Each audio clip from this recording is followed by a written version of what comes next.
ఈ పెదకూరపాడు నియోజకవర్గంలో ఈసారి ఎమ్మెల్యేగా నంబూరు శంకర్రావా లేదంటే భాష్యం ప్రవీణ? దాక్షిణ ప్రవీణ. ఎందుకంటే ఏం చెప్తారు కారణం? కారణం అభివృద్ధి అనేది జరగల. 3 రాజధానులు అన్నారు. కొంచెం చదువుకున్న వాళ్ళు ఉన్నారు, చదువుకున్న వాళ్ళు న్యాయం జరగట్లా.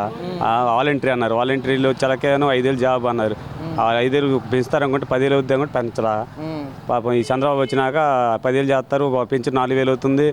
రైతులకు బాగుపడతారు, పెంచి రైతు భరోసా ఉంది, అన్ని రకాలుగా ఉపయోగపడతారు. ఉసుకు ఫ్రీ, అన్నీ ఫ్రీ. జగన్ వస్తే అన్నీ వస్తున్నాయి, మళ్ళీ అవకాశం ఏంటి అంటున్నారు. 20 ఏళ్ళు ఉన్న పాత ఈ బ్యాలెన్సే ఆడవాళ్ళకి వేయలేదు. ఇంకా వచ్చి ఎప్పుడు వేస్తాడు, ఎప్పుడు చేస్తాడు. ఉన్న అభ్యర్థి అయితే బాగానే ఇప్పుడు చేయలే. ఇప్పుడు లాస్ట్ మూమెంట్లో వచ్చి రోడ్లు పోసి అన్నీ చేస్తా అంటే చేయని ఎట్లా చేస్తారు, ఎట్లా నమ్ముతారు జనం కూడా? నమ్మకం లేదా? నమ్మకం ఎట్లా ఉంటుంది? లాస్ట్ వచ్చి 4 రోడ్లు పోతే పని అయిపోద్దా? 4 రోడ్లు పోతే పని అయిపోదు కదా. ఈసారి మన టీడీపీకి వేస్తారు. టీడీపీకి ఓటు.